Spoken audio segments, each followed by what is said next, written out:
Hi everyone, it's me Ben. I'm back again with another video about why biological sex really isn't as binary as we thought. And I know I said last time that this next video was going to get into some nitty-gritty embryology, more fun about the SRY gene, but I decided that I really wanted to clarify a bit more about the genetics that we covered in the last video. I said I wasn't going to be covering meiosis, but I feel like it's really necessary to understand meiosis in order to understand why we have so many different combinations of chromosomes that can occur in embryogenesis. So today we're going to be talking about chromosome non-disjunction and how it's possible to end up with more than one set of sex chromosomes. So without further ado, this first example, we're just going to go through the most common pattern that we see in meiosis, where we end up going from one cell to 4 daughter cells that are germ cells. And so this might be in forming an egg, or it might be forming sperm, depending on which of those you produce individually. But for this example, we're just going to start off with someone who is XX. So this person has, here's a cell, and we have 1, 2 X chromosomes. All right, but this isn't going to be enough DNA in order to make 4 germ cells. So the first thing that's going to need to happen is this DNA is going to need to replicate. So from where we had 2 X chromosomes, now we have an X chromosome and its sister chromatid, and another X chromosome and a sister chromatid. So effectively, this cell, just very briefly, is XXXX. But the goal here for each time we divide a cell is to have equal amounts of DNA in both daughter cells. So in order to get this to happen, at some point during this division process, these chromosomes are going to line up, and then this one's going to be pulled in this direction, this one's going to be pulled in this direction, the cell is going to divide, and we're going to end up with 2 daughter cells, each with one of the original chromosomes and one of the sister chromatids that was replicated during the DNA replication process. So each of these daughter cells are going to be XX. But this is still not 4 cells. So we're going to need to undergo another division process. But luckily, we have enough DNA in here now to just divide. So instead of having these sister chromatid and its chromosome and the other, what we call homologous chromosome, being pulled apart, now we're going to pull apart the chromosome and the sister chromatid from each other. So this half's going to go this way, this half's going to go this way, the cell is going to divide, and we are going to end up with 2 cells over here, and this cell is going to undergo the same thing, and we're going to have 2 daughter cells over here. So now we have 4 germ cells, and each of these have 1 X chromosome. So then if we have a similar process, let's draw out another one. I'm going to use some different colors.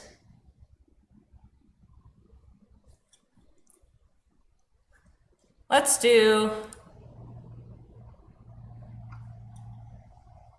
we're going to do red for X chromosomes and blue for Y chromosomes. Hopefully this doesn't get too tricky with my pen situation here. But once again, we're going to start from the beginning. We have an X chromosome, and then this time we have,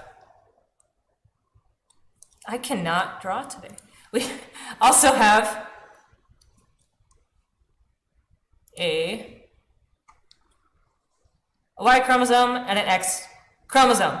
And these are going to need to replicate. So we have our X that replicates and our Y that replicates. These are going to go in opposite directions.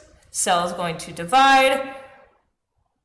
We're going to be left with one cell over here. That is XX. We're going to end up with another cell over here. Actually, I should put that in blue. The cell over here is going to be YY. And then these are going to undergo division. These are going to go in opposite directions. This cell is going to split. We have two Y cells. And then over here we have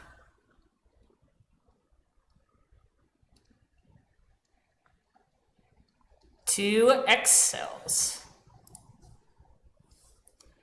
And so let's just say that these two people, our XX and our XY, decide that they are going to fertilize and they are going to make a child. As best languages I can use.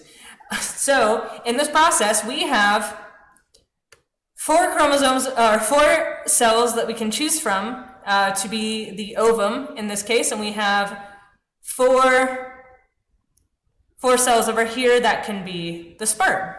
And so we can have any number of combinations. I'm not going to do this ad nauseum, but let's say we have this one is our ovum, this one's our sperm. They merge, we get an XX cell. And now let's say this one, in a different scenario, this one becomes our ovum, and this one becomes our sperm, and we're gonna have an X and XY.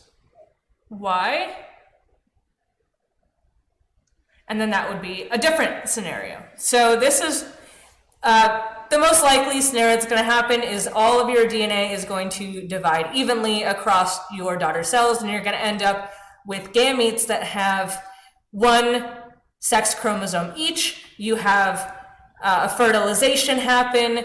One from the mom's side will join with one from the dad's side, and that's how you end up once again with 2 chromosomes.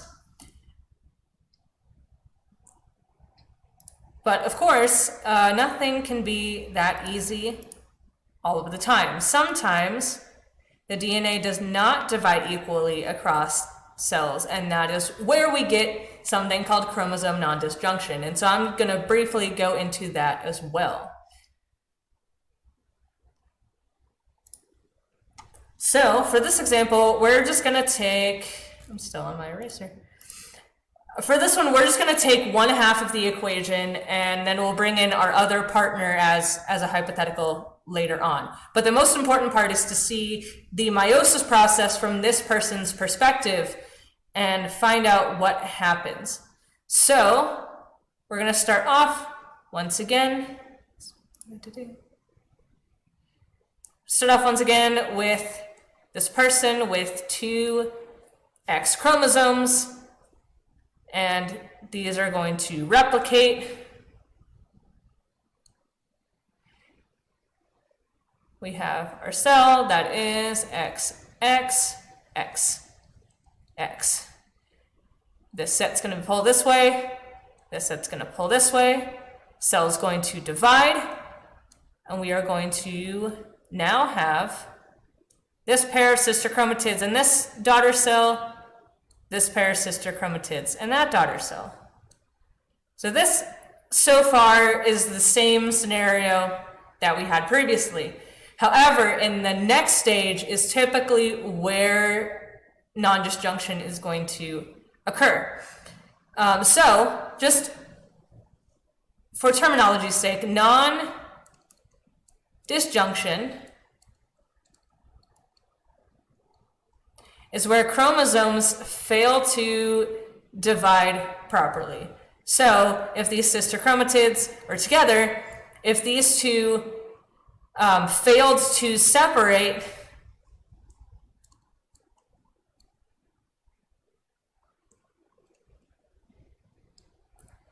then they're not going to be pulled to the opposite end of the cell like they're supposed to, and when the cell divides, you're not going to get equal DNA distribution across the cell membranes. So let's take this little daughter cell right here, for example. So what's supposed to happen, like I mentioned in the last one, these two sister chromatids are each supposed to be pulled to the opposite ends of the cell, and then the cell is supposed to divide in between them. However,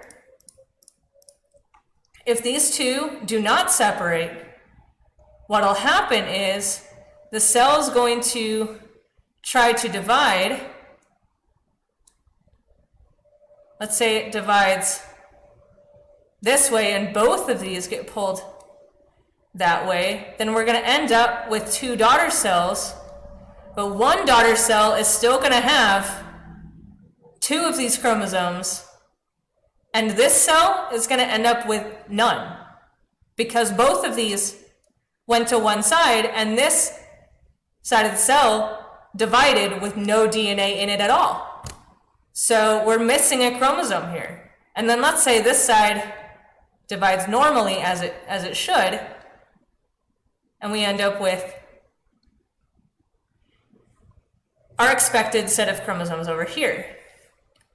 So in this case, we have 4 daughter cells, but one of them, this one is X, X.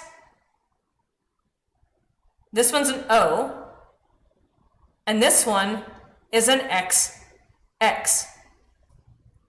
All right, so we're going to take our resultant daughter cells from the last example, and we're going to do some hypothetical situations for what were to happen should this person make an offspring with somebody else, and see what kind of chromosomes we're going to end up with. So I'm not going to go through the whole process of meiosis all over again, because I feel like it would be really redundant to draw it all out. We're just going to draw each of the resultant gametes on one side for the egg donor and then the sperm donor on the other side, and see what happens when we add them together. So if you remember, for our egg donor, we had 4 different outcomes. So we had 2 eggs that were a single X. We had one that was XX, and then we had one that had no chromosomes at all. And keep in mind, these are also going to have autosomes, so when I say that this cell does not have any chromosomes, I'm referring to the fact that it has no sex chromosomes. We do have the whole rest of the genome that would be taken into account here, which is why this is still a viable option. So I'm going to make our sperm donor here in blue.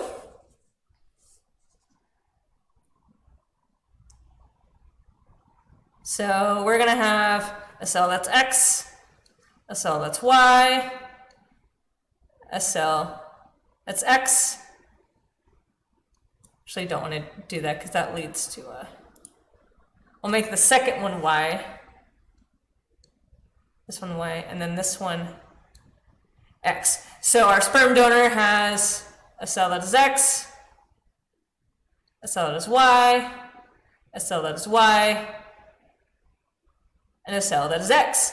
And I'm going to do this addition in black because I don't want to have to mess with the colors here. But let's say we get this X plus this X, X plus X equals XX.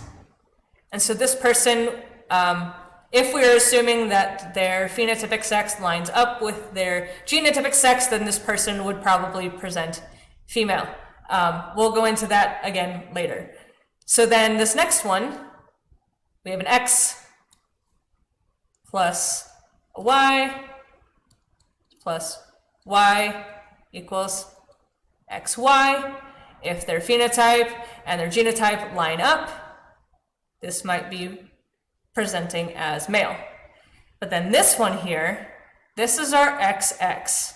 So we have our XX plus our Y. And so we have XX plus Y, we get XXY. And if you remember from our last video, this is called Klinefelter syndrome. And then this one, our last one, this is our cell that had no sex chromosome in it. And on this side, we have one with an X. So we have O plus X, and this is our XO. And so this one is going to be Turner syndrome, if you remember from the last one. So these are just some very simple examples as to how we can get all of these different combinations and how we can end up with more than the expected 2 sex chromosomes per cell. And this can happen, as I mentioned, you can have 4 sex chromosomes, you can have 3 sex chromosomes, but that just depends on how the non-disjunction occurs. And maybe later on I'll go into those quadruple X cases, but those are super rare and I don't want to add more to make this extra confusing. So I'm going to leave it at this for now. If you have any questions about what we covered here today, feel free to leave a comment. And in the next video, I expect that we are going to be going back to the SRY and talking about phenotypic sex and how genitalia would develop in an embryo. So thanks for watching, and I'll see you in the next one.